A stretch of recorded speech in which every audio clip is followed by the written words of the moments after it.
بسم اللہ الرحمن الرحیم الحمد للہ رب العالمین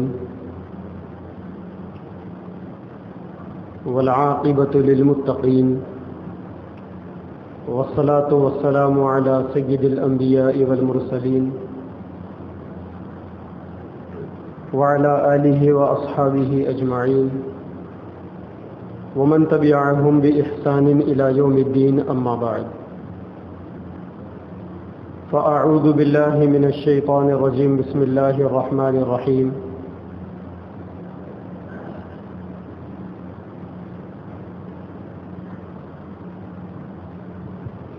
وإذا أردنا أن نهلك قرية أمرنا مترفيها ففسقوا فيها فحق عليها القول فدمرناها تدميرا وَكَمْ أَهْلَكْنَا مِنَ الْقُرُونِ مِنْ بَعْدِ نُوحٍ وَكَفَى بِرَبِّكَ بِذُنُوبِ عِبَادِهِ خَبِيرًا بَصِيرًا صدق اللہ العظیم۔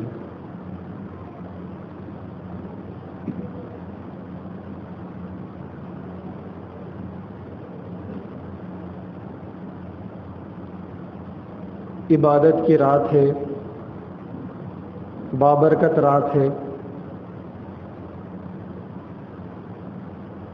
اس رات کے کچھ حصے میں اگر انسان کو پوری پھرتی کے ساتھ، بشاشت کے ساتھ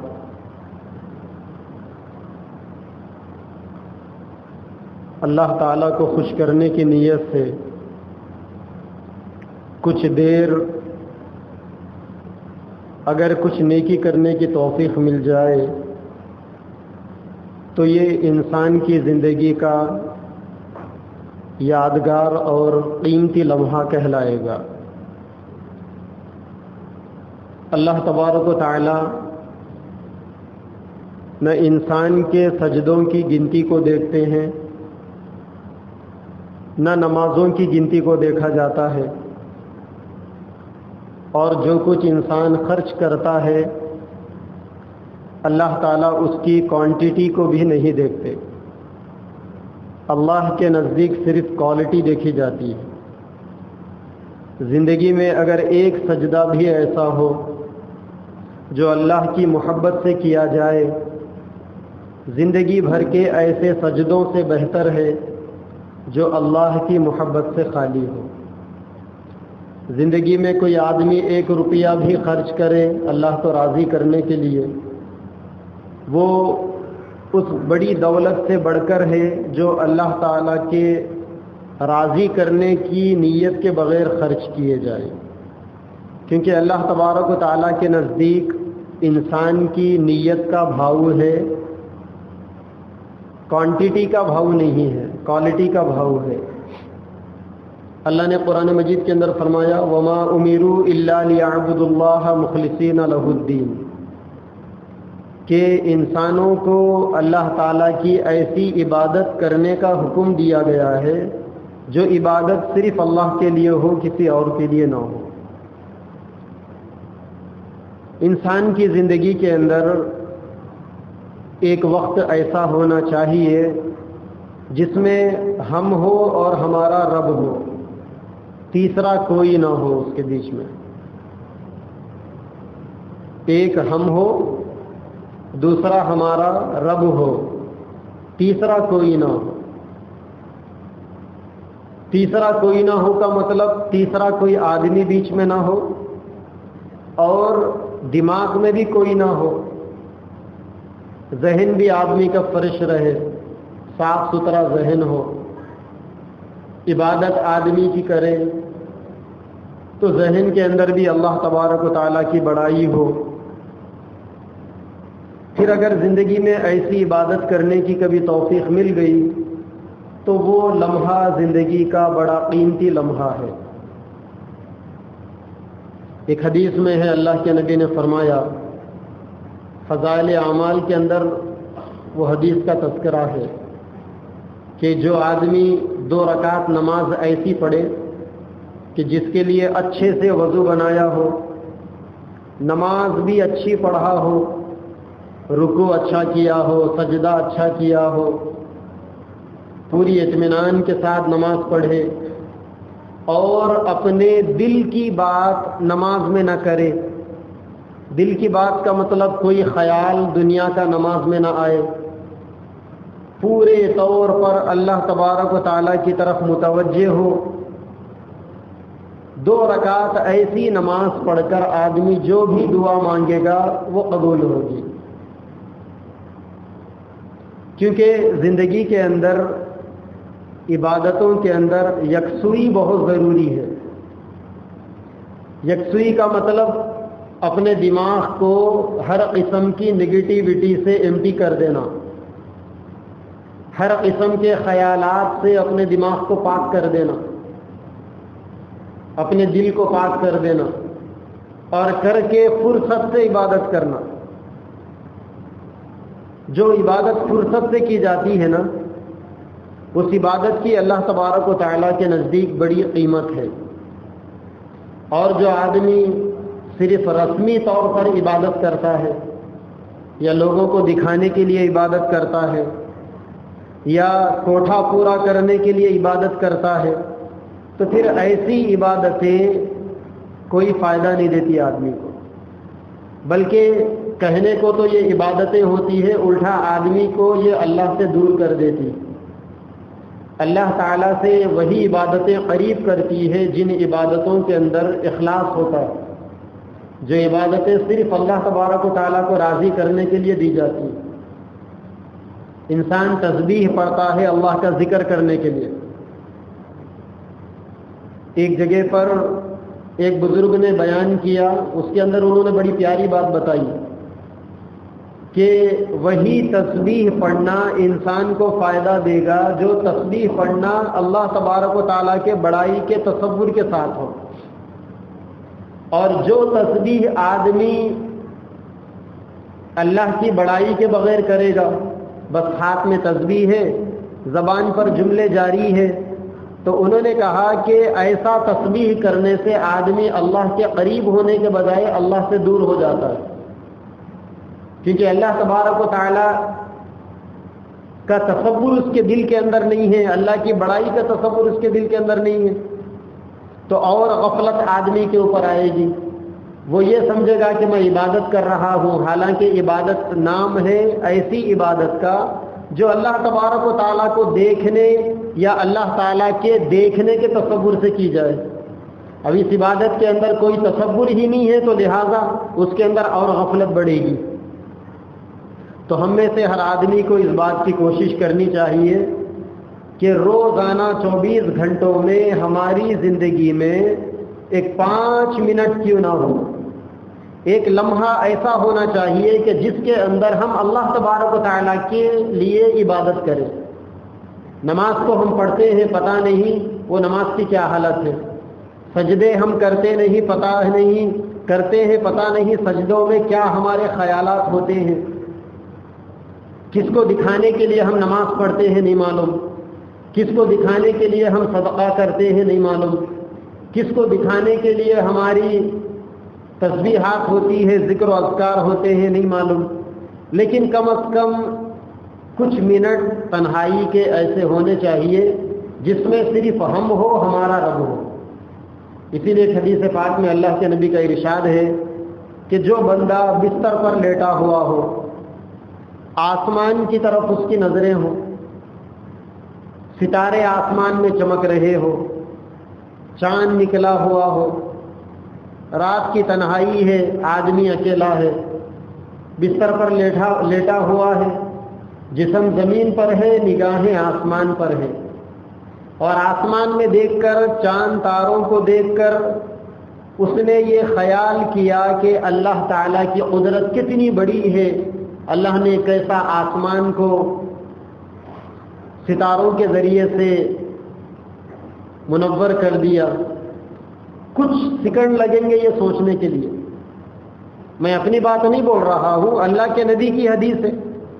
جو آدمی اس تصور کے ساتھ تھوڑی دیر اپنے آپ کو اپنے دماغ کے اوپر بوجھ ڈال کر صرف یہ چند جملے سوچے گا، اللہ کے نبی نے فرمایا کہ اسی وقت اللہ تعالیٰ اس کے پورے گناہوں کو معاف کر دیتے ہیں.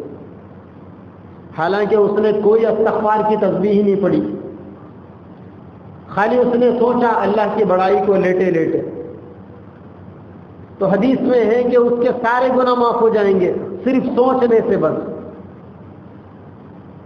کیونکہ یہ جو پڑا ہوا ہے بستر کے اوپر اور آسمان کی تخلیق میں جو غور و فکر کر رہا ہے، ستاروں کو دیکھ کر جو غور و فکر کر رہا ہے، ظاہر بات ہے کہ دکھاوا نہیں کر رہا ہے، یہ اس جگہ پر کوئی اور آدمی اگر ہے بھی تو اس کو نہیں معلوم کہ یہ کیا سوچ رہا ہے، یہ ایسی عبادت کر رہا ہے جس عبادت کی خبر فرشتوں کو بھی نہیں ہے، بس دل میں خیالات، دماغ میں تصورات چل رہے ہیں، اللہ کی قدرت کو آدمی سوچ رہا ہے جس کی خبر صرف اور صرف اللہ کو ہے، اللہ کے علاوہ یہ نگرانی کرنے والے فرشتوں کو بھی اس کی خبر نہیں، انسان تو بہت آگے کی بات ہے۔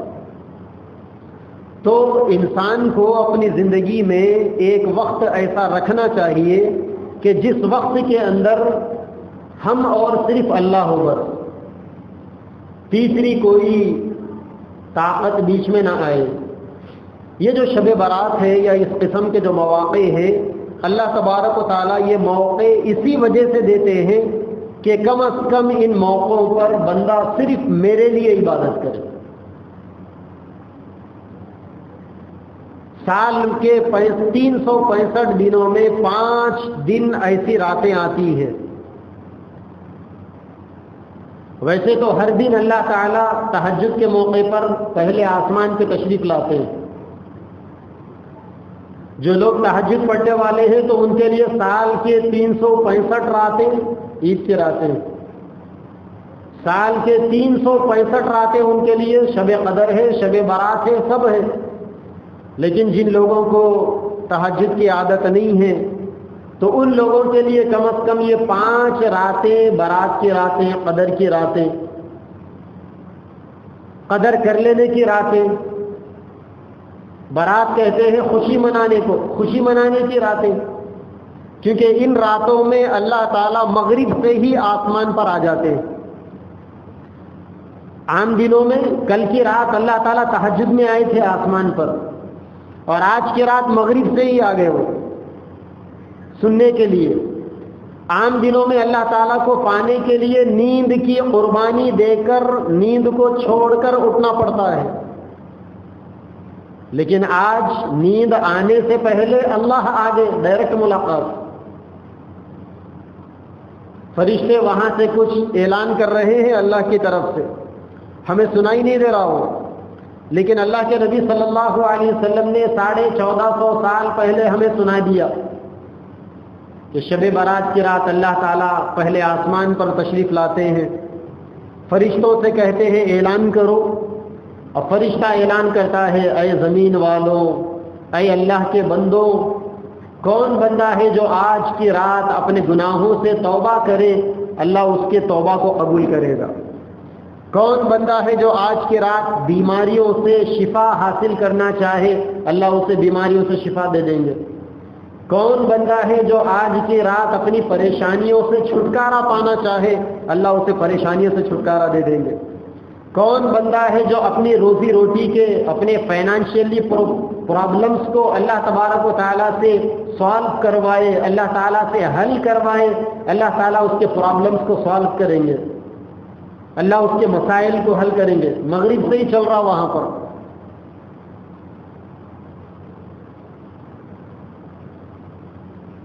اب اس کا تقاضا یہ ہے کہ انسان اس رات کی قدر کرے، اسی لیے اس رات میں علماء نے اجتماعی مل کر عبادت کرنے کو علماء نے اچھا نہیں کہا، کیونکہ یہ رات تنہائی میں عبادت کرنے کی رات ہے۔ اللہ کے نبی بھی تنہائی میں عبادت کرتے تھے، صحابہ بھی تنہائی میں عبادت کرتے تھے۔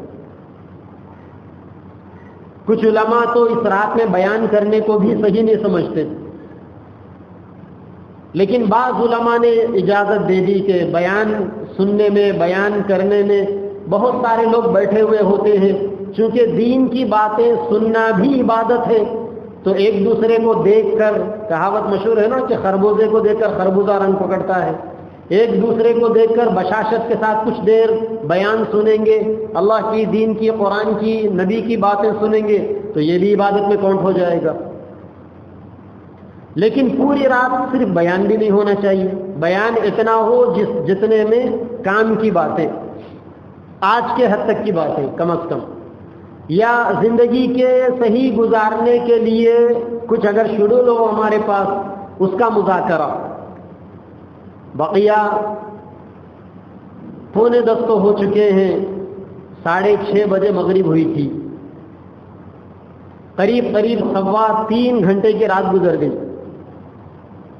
اگلے 5:30 بجے فجر کا وقت شروع ہو جائے گا، 5 بجے تک سحری کا وقت، تو 6:30 بجے مغرب اور 5:30 بجے فجر کا وقت، اس کا مطلب 11 گھنٹے کی رات ہے۔ 11 گھنٹے کی رات میں سے آدھی رات اگر کریں گے تو 5.5 گھنٹے کی رات ہوگی۔ ان 5.5 گھنٹوں میں سے 2.25 گھنٹے گزر چکے، 3.25 گھنٹے گزر چکے۔ اب آدھی رات ہونے کے لیے صرف 1.25 گھنٹہ باقی ہے، 2.5 گھنٹے باقی ہے۔ تو عام طور پر انسان کی باڈی کا نظام اللہ تعالیٰ نے ایسا رکھا ہے، اس کی سائیکلنگ، کہ آدھی رات کے بعد خود بخود آدمی کے چھرے ڈھیلے ہونا شروع ہو جاتے ہیں۔ آپ کتنی ہی چائے پی لیں، کتنا ہی ریڈ بل مار لیں، کتنا ہی انرجی ڈرنک پی لیں، آپ کا جسم آپ کو آرام کرانا چاہے گا۔ یا اگر نہ ہو تو رات کے 3 حصے کر لیں آپ، 11 گھنٹوں کو 3 حصے میں آپ ڈیوائڈ کر دیں تو کتنے حصے بنیں گے؟ قریب 3.25 گھنٹے کے قریب ایک حصہ بنے گا۔ تو اس میں جب 2 حصے گزر جاتے ہیں رات کے، اور رات کا ایک حصہ باقی رہ جاتا ہے، 2 حصے کا مطلب 1 بجے کے قریب، جب 1 بج جاتا ہے تو رات کے 3 حصوں میں سے 2 حصے گزر جاتے ہیں، اب رات کا صرف ایک حصہ باقی رہ جاتا ہے۔ اب 1 بجے کے بعد کا وقت ایسا ہوتا ہے جس وقت اللہ تعالیٰ آسمان پر تشریف لاتے ہیں عام دنوں میں بھی، اور اللہ تبارک و تعالیٰ کا دربار لگتا ہے، بخشش کا دربار، اور دنیا کے اوپر اللہ تعالیٰ کی خصوصی رحمتیں نازل ہوتی ہے۔ یہی وجہ ہے کہ آپ ہاسپٹلس میں جائیے، جو بیمار، جو پیشنٹس انتہائی سنگین بیماریوں کے اندر گرفتار ہیں، سارا دن وہ اپنی بیماری کی تکلیف برداشت کرتے ہوئے گزار دیتے ہیں، اور رات میں بھی کراہتے رہتے ہیں۔ آپ جا کر ہاسپٹلس میں دیکھیے، 1 بجے کے بعد، 2 بجے کے بعد پورے ہاسپٹل کے اندر کوئی ایک آدمی بھی آپ کو جگتا ہوا نظر نہیں آئے گا، سارے بیماروں کو بھی نیند آ جائے گی۔ اس کی وجہ یہ ہے کہ وہ رات کا وہ حصہ ہے جس حصے میں اللہ تبارک و تعالیٰ کا دربار پہلے آسمان پر لگا ہوا ہے، اب وہاں سے اللہ تعالیٰ اپنے بندوں کے اوپر رحمتوں کی بارش برسا رہے ہیں۔ ان رحمتوں کی بارش کا نتیجہ یہ ہوتا ہے کہ تکلیف سے تکلیف والا آدمی بھی آرام کی نیند سو جاتا ہے۔ اسی لیے پوری دنیا کے اندر رات میں جو لوگ نائٹ ڈرائیو کرتے ہیں نا، رات میں جو لوگ گاڑی چلاتے ہیں، آپ دیکھیں گے کہ میکسیمم ایکسیڈنٹ رات کے اسی حصے میں ہوتے ہیں۔ 1 بجے سے پہلے بہت کم ایکسیڈنٹ ہوں گے، اور 1 بجے کے بعد سے لے کے 3 بجے، 4 بجے، 5 بجے کے موقع پر زیادہ ایکسیڈنٹ ہوں گے، کیونکہ ڈرائیور کو بھی گاڑی چلاتے چلاتے اب ایک تو جسم تھک گیا، ویسے بھی آرام کا تقاضا ہے، اب دوسرے وہاں سے رحمتیں نازل ہو رہی ہے، ٹھنڈی ہوائیں چلتی ہے۔ آج بھی آپ نے دیکھا ہوگا جب آپ عشاء کی نماز کے لیے آ رہے تھے، موسم بالکل بدل گیا، دن میں کتنی گرمی تھی، آج اخبار میں آیا کہ آج 2 ڈگری گرمی بڑھنے والی، اب تک 37 ڈگری چل رہی تھی، آج کے اخبار میں آیا کہ آج کے دن 39 ڈگری ہوگی، آج ایک ہی دن میں 2 ڈگری بڑھنے والی تھی گرمی۔ لہذا گھر کے اندر بیٹھے بھی ہوئے تھے، چھاؤں کے اندر تو گرمی کا احساس ہو رہا تھا، اور وہی مغرب ہو گئی، عشاء کی نماز کے لیے آ رہے تھے، ٹھنڈی ہوائیں چل رہی تھی، ایسا محسوس ہو رہا تھا کہ وہی صحن کے اندر پلنگ ڈال کر سو جاؤ، بستر ڈال کر۔ کیوں؟ کیونکہ رحمتوں کے نزول کا وقت ہے، شب برات کا موقع ہے، اللہ تبارک و تعالیٰ آسمان دنیا پر تشریف لائے ہوئے، اور اللہ تبارک و تعالیٰ کے فرشتے مسلسل متوجہ ہیں بندوں کی طرف، اللہ تعالیٰ کی رحمت متوجہ ہے بندوں کی طرف، وہاں سے اللہ تبارک و تعالیٰ کی رحمت برس رہی ہے، اور یہاں موسم کی گرمی پوری ختم ہو چکی۔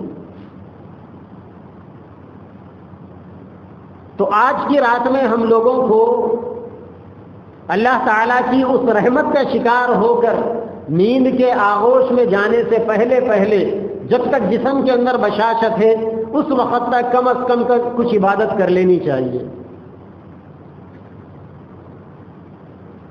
تنہائی کی عبادتیں ہوں۔ آج کی رات میں ہم تنہائی میں، اکیلے پن میں ایسا موقع تلاش کریں کہ جس کے اندر ہم دل سے اللہ تبارک و تعالیٰ کو پکاریں۔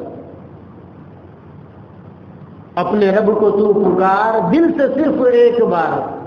آدمی زبان سے 1000 مرتبہ اللہ اللہ اللہ اللہ کہہ لے، اس کی بات الگ ہے، اور ایک مرتبہ آدمی دل سے اللہ کہے اس کی بات الگ ہے۔ اور دل سے پکارنے میں، زبان سے پکارنے میں بڑا فرق ہوتا ہے۔ جو دعائیں، جو بول دل سے نکلتے ہیں اسے اسم اعظم کہا جاتا ہے۔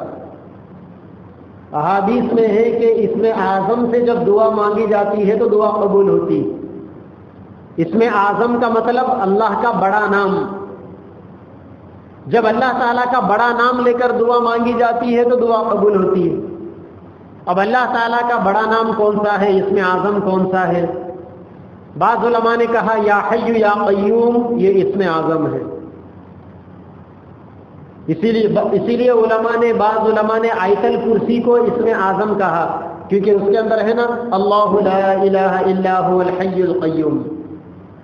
بعض علماء نے کہا یا حنان یا منان، یہ اسم اعظم ہے۔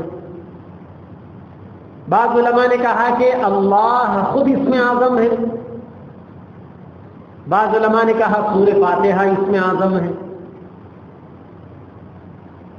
الگ الگ علماء کے الگ الگ خیالات ہیں۔ ایک بزرگ دریا کے کنارے پہ رہتے تھے، سمندر کے کنارے پہ، بڑے اللہ والے تھے۔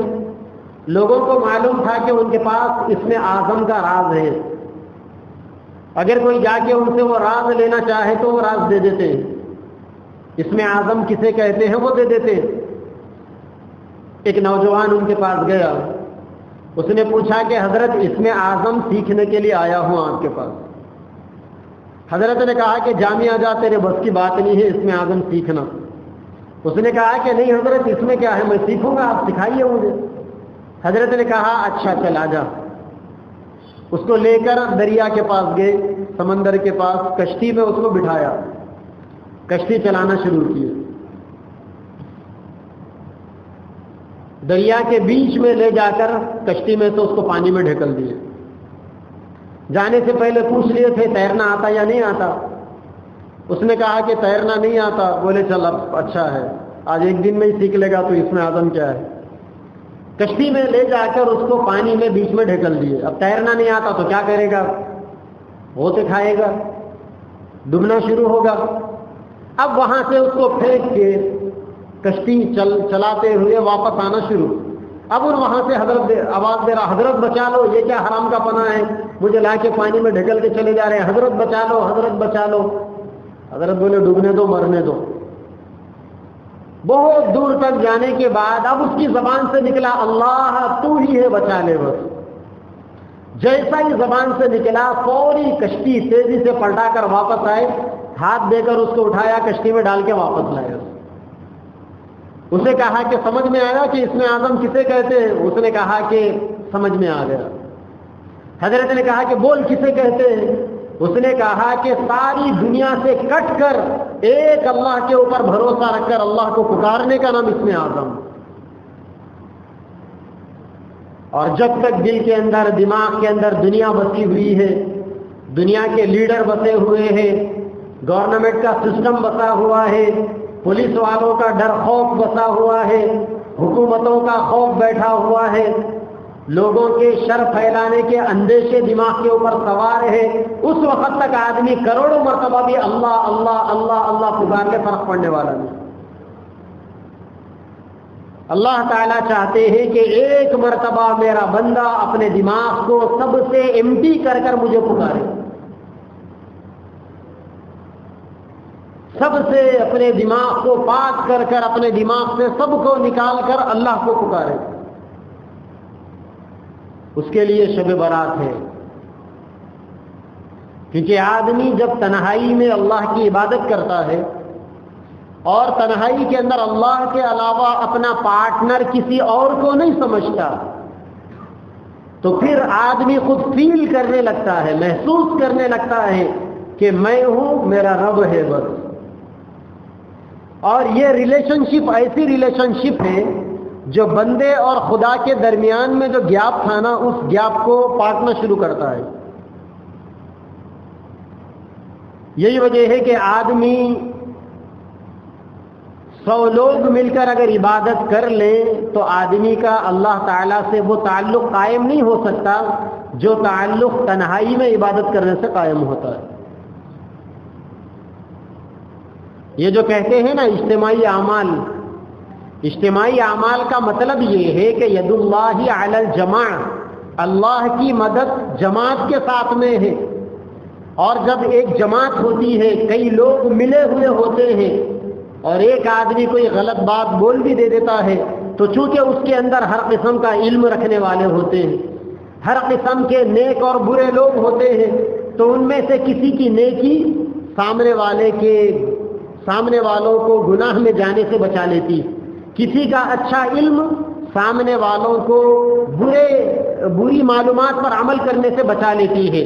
یہ جماعت اجتماعی عمل کا تعلق تو وہاں تک ٹھیک ہے، لیکن بقیہ جہاں تک انسان کو اپنا تعلق اللہ سے جوڑنے کا ہے، تو کبھی آپ نے نہیں دیکھا ہوگا کسی بزرگ نے کہا ہو کہ 3 تسبیحات اجتماعی اعمال کے ساتھ کرو، وہاں یہ کہتے ہیں کہ اپنی اپنی تسبیح لے کے بیٹھو، قبلہ رخ ہو کے بیٹھو۔ تہجد کی نماز کے سلسلے میں کبھی یہ نہیں کہا گیا کہ جماعت بنا کے نماز پڑھو، وہ خود ہی پڑھنا ہے الگ الگ۔ یہ الگ بات ہے کہ سب کو توفیق ہو جائے، ایک آدمی کو ذمہ دار بنایا جاتا ہے وہ تاکہ سب کو بیدار کر دے۔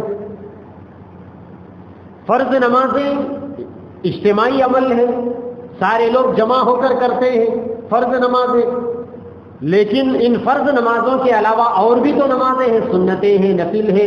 اللہ کے نبی نے فرمایا سنت نمازیں، نفل نمازیں گھروں میں جا کر اکیلے پڑھو۔ ظہر کی 4 رکعت فرض ہے، لیکن اس کے علاوہ 8 رکعتیں سنتیں ہیں، نفل ہے، کل ملا کے 12 ہوتی ہے۔ عشاء کی نماز کے اندر 17 رکعت ہے، 4 رکعت صرف اجتماعی عمل ہے، سب مل کے پڑھنے کا ہے، بقیہ 13 رکعتیں گھر میں جا کے پڑھنا ہے اکیلے میں۔ اور وہ جو وتر کی نماز ہے، 3 رکعت وتر واجب کی نماز، وہ نماز اس کا صحیح وقت پڑھنے کا تہجد کی نماز ہے۔ ظاہر بات ہے کہ تہجد میں کوئی اجتماعی عمل نہیں ہوتا، وہاں تو انفرادی عمل۔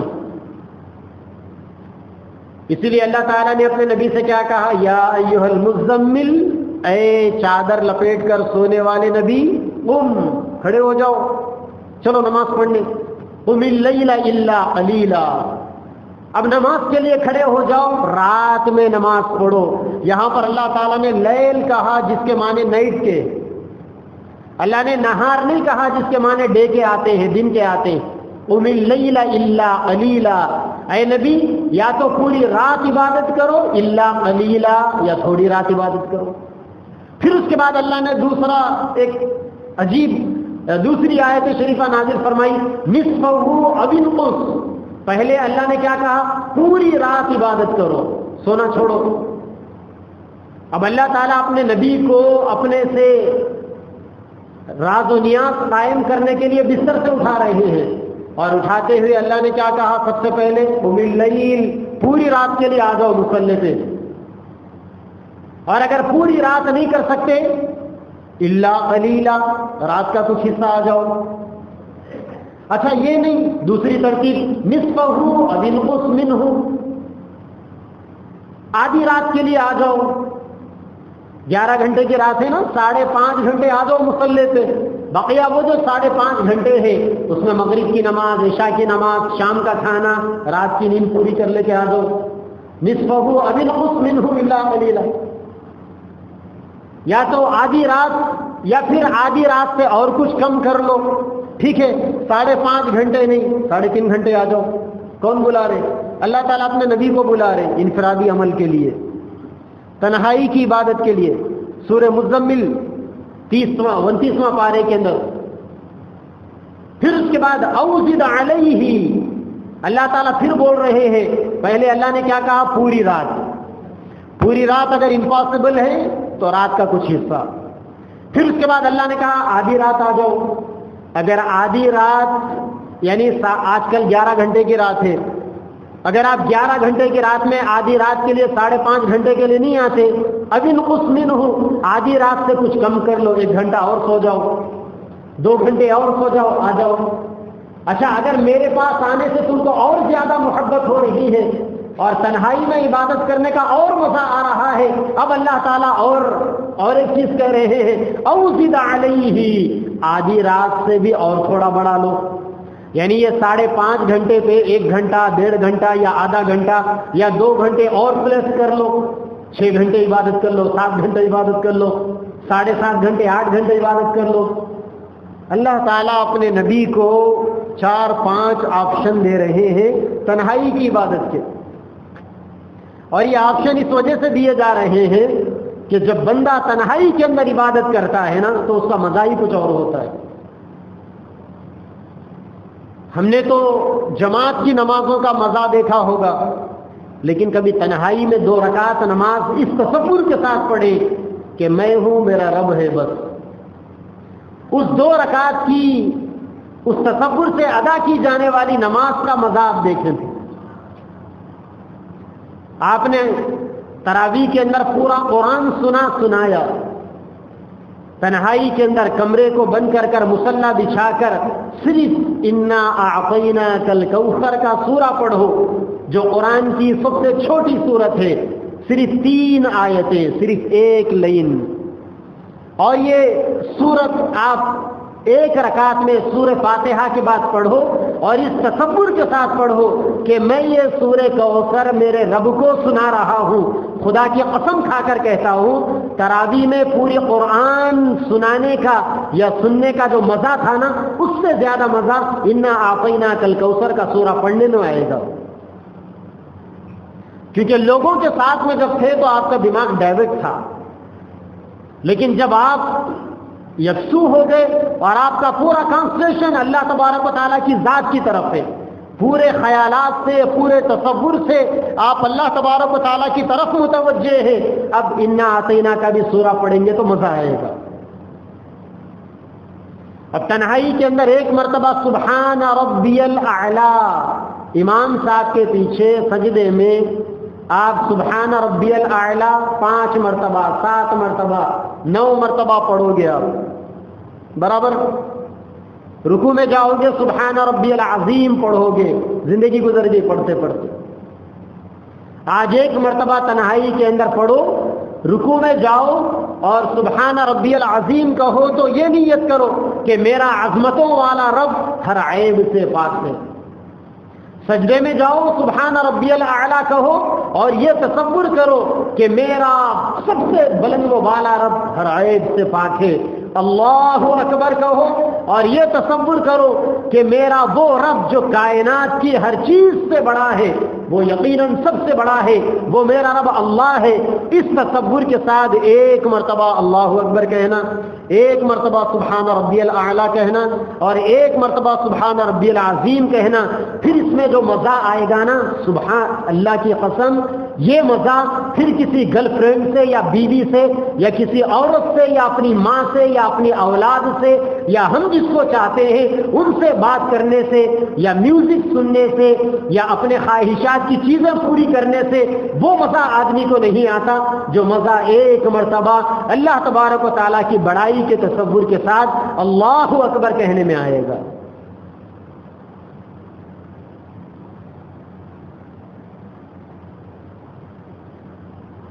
اسی لیے بعض اللہ والوں کی حالت ایسی تھی کہ 1 مرتبہ سبحان اللہ بولنے کے لیے آدھا گھنٹہ لگتا تھا انہیں.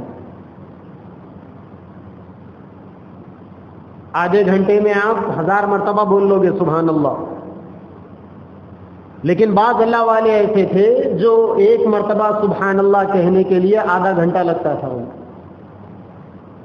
اور میرے استاد ہیں، بڑے اللہ والے ہیں، میں نے ان سے خود ایک دفعہ پوچھا تو انہوں نے کہا کہ کبھی کبھی ایک مرتبہ سبحان اللہ بولنے میں 3 گھنٹے لگ جاتے ہیں. اب وہ کیسا سبحان اللہ ہے جس کے بولنے میں 3 گھنٹے لگ گئے؟ میں آپ کو بتاتا ہوں وہ کیسا سبحان اللہ. لوگ پتھروں کو خدا بناتے ہیں. آپ سوچئے کہ اے اللہ لوگوں نے پتھروں کو خدا بنا دیا، آپ ایسی خدائی سے پاک ہیں. لوگ آگ کی عبادت کرتے ہیں، آپ سوچئے کہ اے اللہ لوگوں نے آگ کو خدا بنایا، آپ ایسی خدائی سے پاک ہیں.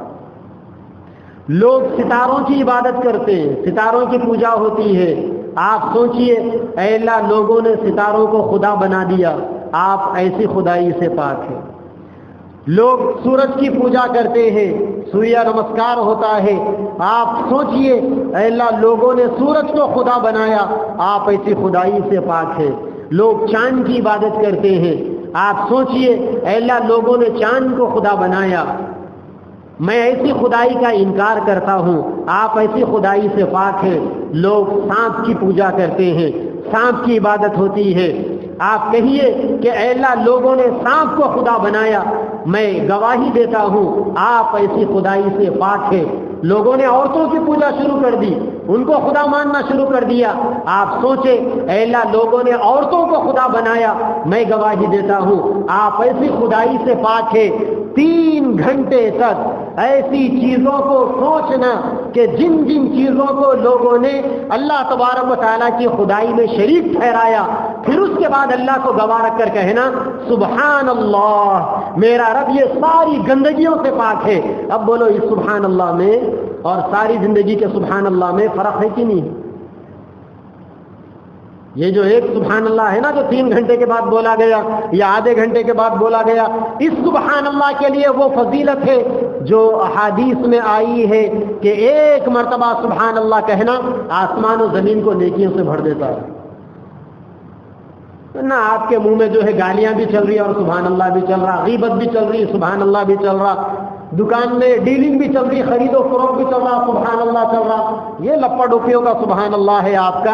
یقیناً غفلت سے اللہ کا نام لیا جانا یہ بھی بڑی سعادت مندی کی بات ہے، مگر اس میں اور اس میں کچھ تو فرق ہونا چاہیے نا.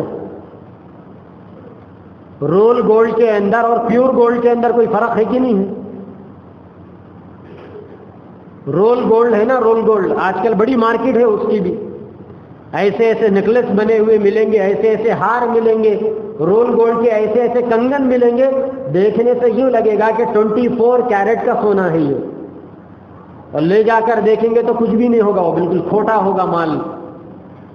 لیکن دیکھنے میں وہ بھی چیز سونا ہے. ہر شاعر نے کہا ہے نا کہ ہر چمکتی ہوئی چیز سونا نہیں ہوتی، لیکن آج کل رول گولڈ کو بھی چمکایا جاتا ہے، چاندی کے اوپر بھی پالش مار کر، تانبے کے اوپر بھی سونے کا رنگ چڑھا کر اس کو بھی بظاہر سونا بنایا جاتا ہے. کیا ان چیزوں میں ان چیزوں میں فرق نہیں ہے؟ اصل سونے میں اور کھوٹے سونے میں کوئی فرق نہیں ہے. کون عقل مند دنیا کا یہ کہے گا کہ صرف سونے کا رنگ کسی بھی چیز پر چڑھا دو وہ چیز سونا بن جاتی ہے؟ اگر کوئی آدمی ایسی بات کہتا ہے تو دنیا والے اس کو پاگل کہیں گے، بے وقوف کہیں گے، احمق کہیں گے.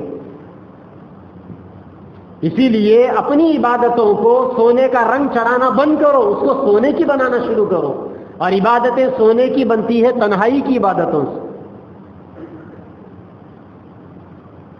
اب یہ نہ سوچے ارے صاحب ہم کو کیا آتا، جن کو نہیں آتا نا ان کے پاس ہی اللہ پہلے آ جاتا. بہت سارے لوگ سوچتے ہیں نا کہ ہم کو کیا آتا، قرآن پڑھنے نہیں آتا، نماز پڑھنے نہیں آتا. ارے تم لکی ہو یار، آنے والوں سے زیادہ لکی ہو تم، کیونکہ اللہ کا قانون بڑا عجیب ہے. رحیم ہے نا ان کا نام، رحمان ہے وہ، الرحمن الرحیم، رحمان بھی ہے رحیم بھی ہے. عجیب انداز نرالے ہیں ان کے. اللہ کے نبی نے فرمایا نا کہ ایک آدمی قرآن کی تلاوت کر رہا ہے، روانی پڑھ رہا ہے، الحمدللہ رب العالمین الرحمن الرحیم مالک یوم الدین ایاک نعبد و ایاک نستعین. روانی پڑھ لیا آپ نے.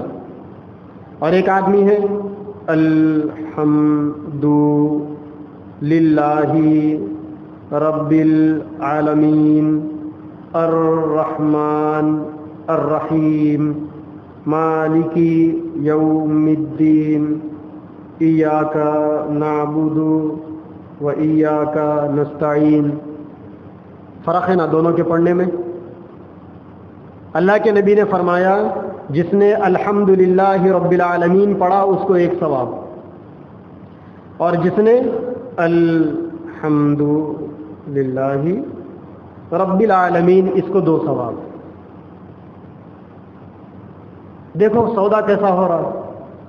جس نے روانی سے صاف صاف پڑھ لیا اس کو 1 ثواب، اور جس نے اٹک اٹک کر پڑھا اس کو 2 ثواب.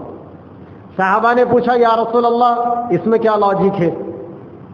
روانی پڑھنے میں اور اٹک اٹک کے پڑھنے میں ادھر 1 ثواب ادھر 2 ثواب، اس میں کیا لاجک ہے؟ اللہ کے نبی نے فرمایا روانی پڑھنے میں پڑھنے کا ثواب، اٹک اٹک کے پڑھنے میں اٹک کے پڑھنے کا ثواب، اٹک کے پڑھنے کا ثواب. روانی پڑھنے میں پڑھنے کا ثواب، اور اٹک اٹک کر پڑھنے میں اٹکنے کا 1 ثواب، پڑھنے کا 1 ثواب. اسی لیے یہ بہانے چھوڑ دو کہ مجھے نہیں آتا. نہیں آئے تو ہی فائدے میں ہے تم لوگ، ہم مفتی بن کے فائدے میں نہیں ہیں. ہاں نہیں آتا تو آنے کی کوشش کرو، سیکھنے کی کوشش. اب لوگ بولتے نا ارے زبان نہیں پلٹ رہی، بول کے کٹین پلیٹ سے پکڑ کے پلٹاؤ، کیوں نہیں پلٹتی ہو؟ سیکھنا چاہے تو کسی بھی عمر میں آدمی سیکھ سکتا ہے. عمر سیکھنے کے لیے عمر نہیں. صحابہ 80 سال 90 سال کے بوڑھے ہو جاتے تھے، سیکھتے تھے. حضرت ابوبکر صدیق رضی اللہ تعالیٰ عنہ جو ہے نا اللہ کے نبی سے عمر میں 2 سال چھوٹے تھے صرف. اخیر عمر میں حضرت ابوبکر صدیق کے والد مسلمان ہوئے.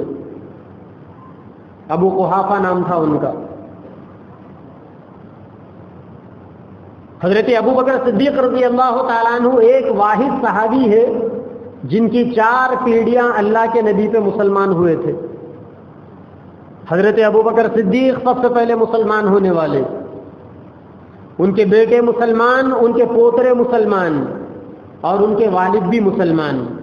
گویا پوترا، بیٹا، باپ، دادا، یہ 4 پیڑھیاں سیدنا ابوبکر صدیق رضی اللہ تعالیٰ عنہ کی ایمان والی تھی. اور بڑی عجیب بات ہے کہ صحابہ کرام میں آپ دیکھیں گے کہ صحابہ میں سیدنا ابوبکر صدیق رضی اللہ تعالیٰ عنہ وہ اکیلے صحابی ہے جن کے ماں اور باپ دونوں مسلمان بنے. ان کے علاوہ جتنے صحابہ ہیں باپ مسلمان بنا تو ماں کافر تھی، ماں مسلمان بنے تو باپ کافر تھا. سیدنا ابوبکر کی بڑی عجیب نرالی شان تھی. ماں بھی مسلمان، باپ بھی مسلمان، بیوی بھی مسلمان، بیٹیاں بھی مسلمان، بیٹا بھی مسلمان، نواسے نواسیاں بھی مسلمان، اور پوترا بھی مسلمان. تو سیدنا ابوبکر صدیق رضی اللہ عنہ جس وقت اللہ کے نبی دنیا سے پردہ فرما گئے 63 سال کے، اور حضرت ابوبکر 2 سال چھوٹے 62 سال کے. اس سے 2-3 سال پہلے حضرت ابوبکر نے اللہ کے نبی سے کہا یا رسول اللہ میرے بابا جان کے لیے دعا کر دیجئے، اللہ ان کو ایمان کی توفیق دے دے. اللہ کے نبی نے آسمان کی طرف ہاتھ اٹھا کر دعا کر دی. اللہ تعالیٰ نے سیدنا ابوبکر صدیق رضی اللہ عنہ کے والد کے لیے دعا قبول کر لی، وہ مسلمان بن گئے. اب کاؤنٹ کرو، سیدنا ابوبکر کی عمر 60 سال، ان کے والد کی عمر کم سے کم 20 سال بھی اگر لگا لو باپ بیٹے کی عمر کے بیچ میں 80 سال کے ہو، اور اگر 30 سال بھی لگا لو وہ 90 سال کے، 25 سال بھی لگا لو تو وہ 85 سال کے، 35 سال بھی لگا لو تو وہ 95 سال کے، 40 سال لگا لو 100 سال کے. اب بتائیے یہاں کون ہے 80 سال کا بوڑھا؟ 85 90 95 100 کے بوڑھے کون ہیں یہاں پر؟ کوئی نہیں ہے. اگر آپ یہ بات کہیں گے کہ صاحب ہماری زبان نہیں پلٹتی، عمر ہو گئی نا، عمر تو ان کی بھی ہو گئی تھی سیدنا ابوبکر صدیق رضی اللہ عنہ کے والد کی، ان کی زبان کیسا پلٹتی تھی وہاں پر؟ آپ بولیں گے وہ نبی کے زمانے کے تھے، تو کیا ہوا؟ نبی کے زمانے کے رہے تو زبان پلٹتی، نبی کے زمانے کے رہے تو نہیں رہے تو زبان نہیں پلٹتی، ایسا کہیں لکھا ہوا ہے کیا؟ زبان پلٹتی نہیں، اس کو پلٹانے کا اصل مسئلہ ہے. بہت سارے لوگ سیکھنا نہیں چاہتے. شاعر کہتا ہے تو ہی نہ چاہے تو بہانے ہزار. اس لیے بہانے چھوڑو، سیکھنے کی کوشش کرو، محنت کرو، ہمت کرو. کچھ نہ کچھ بھی اگر نہیں آتا تو اپنی زبان سے اکیلے میں بیٹھ کے اللہ اللہ اللہ اللہ یہ تو بولنے آتا نا. ماشاءاللہ یہ تو ہمارے گھر کے 1.5 سال کے بچوں کو بھی بولنے آتا. جس بچے کو امی بولنے نہیں آتا، ابو بولنے نہیں آتا، ماشاءاللہ ہم مسلمانوں کے گھرانوں کے 1.5 سال کے بچوں کو بھی بولنے آ جاتا. میری بیٹی صرف 11 مہینے کی تھی، اللہ اللہ بولنا شروع کر دی. یہ اسلام کا معجزہ ہے جو اللہ تبارک و تعالیٰ کا نام جب ہم بچوں کے کانوں میں پیدا ہوتے ہی اذان دے دیتے ہیں اور ان بچوں کے کانوں کے ذریعے سے ہم ان کے دل میں توحید کا بیج ڈال دیتے ہیں. تو اب یہ بچہ جب بولنا شروع کرتا ہے، آپ تھوڑی محنت کرو، سب سے پہلے وہ اللہ بولنا شروع ہوگا. آپ کے گھروں میں بچے دادا کب بولتے ہیں؟ دادا دادا دادا دادا بولنے لگاتے نا، پریکٹس چلتی. ہمارے بھی بچپن میں چلتی تھی پریکٹس، جان توڑ کوشش، دادا دادا دادا دادا دادا. اور وہ ماں دادا دادا دادا دادا بولنے کی پریکٹس کراتی ہے جو ماں اپنے بوڑھے سسرے کو ایک پل دیکھنا گوارا نہیں کرتی، اور پھر بوڑھے سے اتنی محبت کہ اپنے بیٹے کو نانا بولنا نہیں سکھاتی، دادا دادا دادا بولنا. کیونکہ اس کو بھی معلوم ہے کہ گھر میں جو ہے میاں سنیں گے تو خوش ہوں گے نا. تو بیٹے کی زبان پر دادا کا نام آئے گا تو یہاں سے سودے بازیاں آسان ہوں گے. لیکن دادا بولنے کے لیے بھی 2 ڈھائی 3 سال کی عمر، لیکن اللہ بولنے کے لیے اتنی عمر بھی نہیں لگتی بچوں کو. تو تنہائی کے اندر بیٹھ کے اللہ اللہ اللہ اللہ بولیے. ابھی دعا کر لیں گے، سب الگ ہو جائیے. آج کی رات میں کوئی خاص قسم کی عبادت نہیں ہے. یہ جو بدعت اور خرافات چل پڑی نا کہ آج کی رات میں 3 مرتبہ سورہ یاسین پڑھنا، کہیں نہیں ہے ایسا. یہ جو ہے نا کہ آج کی رات میں ہی صلاۃ التسبیح کی نماز پڑھنا، آج کی رات میں ہی پڑھنا ضروری نہیں ہے، کل بھی پڑھ سکتے ہیں آپ. اور آج پڑھنا ممنوع بھی نہیں ہے، پڑھ لے سکتے ہیں آپ. آج کی رات میں آپ نفل نماز پڑھو، جو آپ کی زندگی میں فرض نمازیں قضا ہو گئی وہ پڑھو. کتنے ایسے لوگ یہاں ایسے ہوں گے جنہوں نے صرف عشاء کی نماز پڑھی، مغرب نہیں پڑھا ہوگا آپ نے. آج کی مغرب کی نماز پڑھ لو، قضا پڑھ لو. عصر کی پڑھو، آج کی فجر تو نہیں پڑھے ہوں گے وہ پڑھ لو. ظہر نہیں پڑھے ہوں گے وہ پڑھ لو. زندگی کے اندر جو نمازیں قضا ہو گئی ان نمازوں کی قضا ادا کر لو. تسبیح لے لو، استغفار کرو. استغفار کرنے میں زندگی کے سارے مسائل کا حل ہے. ایک بزرگ کے پاس ایک آدمی آئے، آ کر کہنے لگے حضرت میرے لیے دعا کر دو، شادی ہو کے کئی سال ہو گیا، اولاد نہیں ہو رہی. انہوں نے کہا کہ کثرت سے استغفار کرو، جاؤ. چند دنوں کے بعد آیا، آ کر کہنے لگا کہ ماشاءاللہ اللہ نے اولاد دے دی، میری گود بھر دی. ایک آدمی آیا، کہنے لگا میرا کاروبار نہیں چلتا، میرے لیے کوئی وظیفہ دے دو. انہوں نے کہا جاؤ کثرت سے استغفار کرو. وہ چند دنوں کے بعد واپس آیا، کہنے لگا کہ کاروبار چل پڑا. ایک دفعہ ایک آدمی آیا، کہنے لگا کہ کھیتی باڑی میں نقصان ہو رہا ہے، تجارت میں نقصان ہو رہا ہے، کوئی وظیفہ دے دو، کوئی تعویذ دے دو. حضرت نے کہا کہ جاؤ استغفار کثرت سے کرو. چلتے پھرتے اڑتے بیٹھتے استغفر اللہ استغفر اللہ استغفر اللہ. چند دنوں کے بعد آیا، کہنے لگا ماشاءاللہ کاروبار بھی چل پڑا، پیداوار بھی اچھی ہو رہی ہے، کھیتی باڑی بھی اچھی ہوتی ہے. وہ بزرگ کے ایک مرید تھے. انہوں نے بزرگ سے پوچھا کہ حضرت اس میں کیا راز ہے کہ پہلے ایک آدمی اولاد کے بارے میں مسئلہ لے کر آیا، آپ نے کہا استغفار پڑھو. دوسرا آدمی کمائی کے سلسلے میں مسئلہ لے کر آیا، آپ نے کہا استغفار پڑھو. تیسرا آدمی کھیتی باڑی کے مسئلے لے کر آیا، استغفار پڑھو. اس میں کیا راز ہے؟ بزرگ نے کہا کہ ارے پگلے کیا تو نے قرآن نہیں پڑھا؟ یہ میری بات نہیں ہے، یہ اللہ کی بات ہے. اللہ تعالیٰ نے 29واں پارے میں فرمایا فَقُلْتُ اسْتَغْفِرُوا رَبَّكُمْ إِنَّهُ كَانَ غَفَّارًا. اے نبی لوگوں سے کہہ دو کہ کثرت سے توبہ استغفار کرو، اللہ تعالیٰ تمہارے گناہوں کو معاف کرے گا. يُرْسِلِ السَّمَاءَ عَلَيْكُمْ مِدْرَارًا. اللہ تعالیٰ آسمان سے پانی برسائے گا. وَيُمْدِدُكُمْ بِأَمْوَالٍ وَبَنِينَ. اللہ تعالیٰ تمہارے مال میں برکت دے گا، اولاد میں برکت دے گا. وَيَجْعَلْ لَكُمْ جَنَّاتٍ وَيَجْعَلْ لَكُمْ أَنْهَارًا. اللہ تعالیٰ تمہارے تالابوں کو بھر دے گا. تمہارے ڈیموں کو بھر دے گا، تمہاری نہروں کو بھر دے گا، اور اللہ تبارک و تعالیٰ تمہاری پیداوار کو ہری بھری کر دے گا۔ سارے مسائل کا حل استغفار۔ کسی عامل کے پاس جانے کی ضرورت نہیں ہے آپ کو، کسی چور مولوی کے پاس جانے کی ضرورت نہیں ہے آپ کو، آپ استغفار کیجئے، یہ سب سے بڑا عمل ہے، اور یہ ایسے ویسے عامل کا بتایا ہوا عمل نہیں ہے، عاملوں کو بھی جس نے پیدا کیا اس نے بتایا ہے یہ وظیفہ، یہ خدائی وظیفہ ہے کہ انسان استغفار کرے، زندگی کے سارے مسائل کا حل اس کے اندر موجود ہے۔ آپ کا کاروبار صحیح نہیں چل رہا، استغفار کیجئے، اولاد نہیں ہو رہی، استغفار کیجئے، اولاد ہو گئی نافرمان ہے، استغفار کیجئے، کاروبار میں برکت نہیں ہوتی، استغفار کیجئے، روزی روٹی کے لیے پریشان ہے، استغفار کیجئے، کیونکہ انسان کے اوپر اولاد سے محروم ہونا، روزی روٹی سے محروم ہونا، تجارتوں کے اندر، کاروبار کے اندر نقصان ہونا، کھیتی باڑی کے اندر نقصان ہونا، یہ سارے نقصانات انسانوں کے اپنے گناہوں کے نتیجے میں ہوتے ہیں۔ آپ گناہوں سے توبہ کرتے رہیے، اپنے آپ کو پاک کرتے رہیے، جیسا جیسا آپ پاک ہوتے رہیں گے وہاں سے جتنی چیزیں رکی ہوئی ہے وہ ساری چیزیں آنا شروع ہو جائے گی۔ آپ نے انکمنگ کے اوپر آپ نے بندش لگائی رکھی ہے، وہاں پر وہ چیزیں آنا چاہتی ہے مگر آپ کے گناہوں کی نحوستیں ان چیزوں کو آنے نہیں دیتی۔ آپ استغفار کرتے رہیے، توبہ کرتے رہیے، سب مسائل حل ہو جائیں گے۔ اور اگر استغفار کرنے کے باوجود کوئی مسئلہ حل نہیں ہو رہا ہے تو آپ یہ مت سمجھیں کہ استغفار میں دم نہیں ہے، آپ یہ سمجھیں کہ میرے استغفار میں دم نہیں ہے۔ جب آپ کے استغفار میں دم آ جائے گا نا، ابھی ایک صاحب فون کرے ظہر کے بعد، بولنے لگے رات میں میری بیوی کو دبا کے سر میں درد دے رہا تھا، اور میری بیوی کو برین کینسر ہے، دماغ کا کینسر،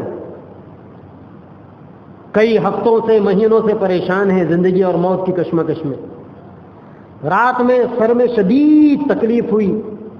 اب یہ بیچارے شوہر یہ بھی بوڑھے ہو گئے، خدمت کرتے کرتے یہ بھی تھک گئے تھے۔ رات میں بیوی نے شوہر کو جگایا، اٹھو اٹھو تھوڑی دعا پڑھو مجھے۔ اب یہ کہنے لگے کہ اتنا تھکا ہوا تھا میں کہ بس بیوی کے یہ پیشانی کو پکڑا اور ایک دفعہ اللہ کہہ کر پھونک دیا، سو گیا بس۔ صبح اٹھ کے بیوی بولنے لگی کہ اجی آپ رات میں کیا پڑھ کے پھونکے تھے؟ پھونکتے ہی بیماری ختم ہو گئی۔ تو میں نے ان سے کہا کہ آپ نے اپنی 60 سالہ زندگی میں کئی مرتبہ اللہ کہا ہوگا، لیکن یہ اللہ جس کے اندر آپ اپنی جان چھڑانا چاہتے تھے، آرام کی نیند کو قربان کرے، اور دوسری طرف آپ کے دل کے اندر تکلیف تھی کہ غمخوار ہمدرد بیوی بھی تڑپ رہی ہے، آپ نے ایک تصور سے اللہ کہا، پھونک مار دیا، بس وہی بہانہ ہو گیا۔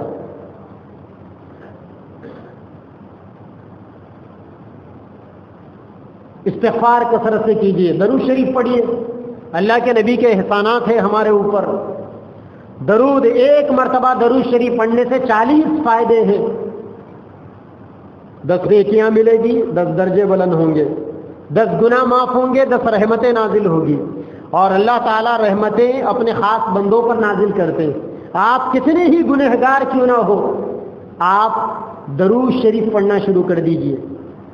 شیخ الاسلام مولانا حسین احمد مدنی رحمۃ اللہ علیہ فرماتے تھے کہ آج ہم جن پریشانیوں میں گرفتار ہیں، ان پریشانیوں کا 50% حل درود شریف پڑھنے میں۔ آپ درود شریف کثرت سے پڑھتے رہیے، 50% پریشانیاں بغیر ہاتھ پیر کو حرکت دیے کہ ختم ہو جائیں گے، بقیہ 50% کے لیے آپ کو ہاتھ پیر کو حرکت دینا پڑے گا۔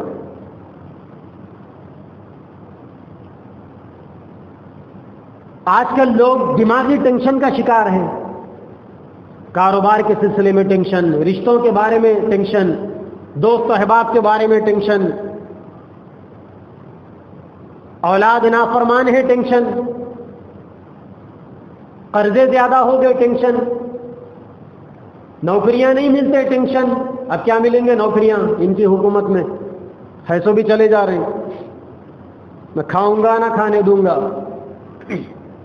کھا رہا نہیں کھا رہا وہ تو نہیں معلوم، اگر کھانے نہیں دے رہا تو وہ تو معلوم ہے۔ ان کا الگ ٹینشن، ہے سو نہیں سو سب بیچ دینا، نئے نئے قانون لانا، پریشان کرنا، ٹینشن پہ ٹینشن، ٹینشن پہ ٹینشن، اور یہ ٹینشن لیتے لیتے سارے لوگ ان ڈپریشن کی بیماری کا شکار۔